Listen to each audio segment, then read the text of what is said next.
Gambia's defeated leader Yahya Jammeh announced early Saturday he has decided to relinquish power, after hours of last-ditch talks with regional leaders and the threat by a regional military force to make him leave.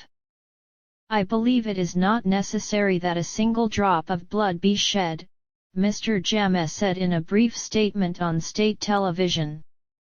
He promised that all the issues we currently face will be resolved peacefully. Regional armies, who entered the Gambia late on Thursday, were poised to remove him by force if required, as even his army chief, who had stood beside the former coup leader, recognized election winner Adama Barrow as the new commander-in-chief. West African leaders Alpha Condé of Guinea and Mauritania's President Mohamed Ould Abdelaziz traveled to the capital Banjul on Friday to allow Mr. Jammeh one last chance to cede power peacefully.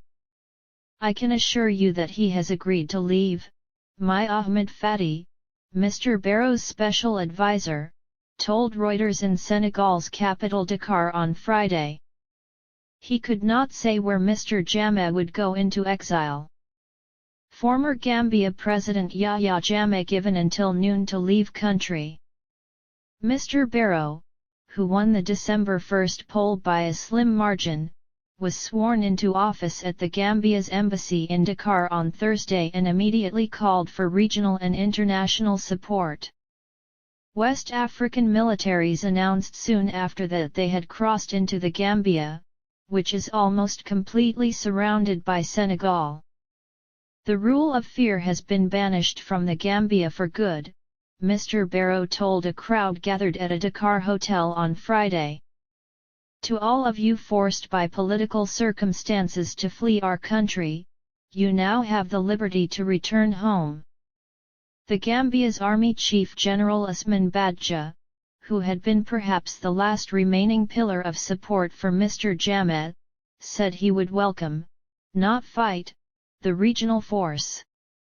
"We are going to welcome them with flowers and make them a cup of tea," he told Reuters. "This is a political problem. It's a misunderstanding.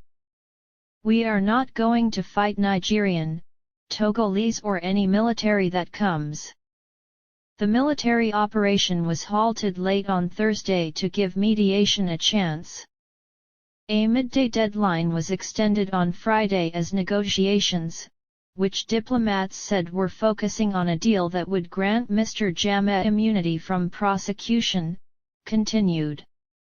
One regional diplomat said the delegation was planning to spend the night in Banjul and Mr. Jammeh was looking for extremely solid guarantees before leaving. "There is a real possibility this could work. I don't think he is going the Saddam Hussein route," he said, referring to the Iraqi leader who was arrested in 2003 following an invasion, then tried and hanged.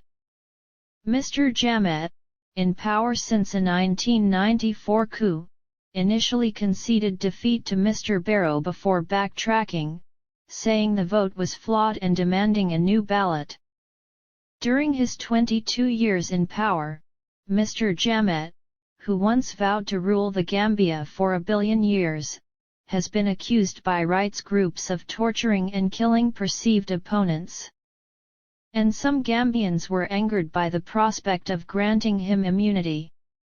"I don't want that man to escape punishment from us," said Lamin Darbo, 35, a Gambian shopkeeper who was present at Mr. Barrow's speech in Dakar on Friday. "Wherever he moves to, we'll follow him there and grab him." Late on Thursday, Mr. Jammeh dissolved the government, half of whose members had already resigned and pledged to name a new one. His estate, located almost on the border with the Gambia's sole neighbor Senegal, was heavily fortified on Friday, witnesses said. ECOWAS says its intervention, dubbed Operation Restore Democracy, involves 7,000 troops backed by tanks and warplanes. Its forces entered the Gambia from the southeast, southwest, and north. Reuters witnesses saw a fresh convoy of more than a dozen trucks loaded with heavily armed Senegalese soldiers arrive at the border near the Senegalese town of Karang on Friday afternoon. The size of the Gambia's army is unclear, but estimates range from 800 up to 2,500 soldiers. The UN refugee agency UNRWA said about 45,000 people, mainly children, have fled to Senegal since January 1 amid growing fears of unrest. Thousands of tourists, who'd flocked to the popular beach holiday destination for a break from the harsh European winter, also left this week.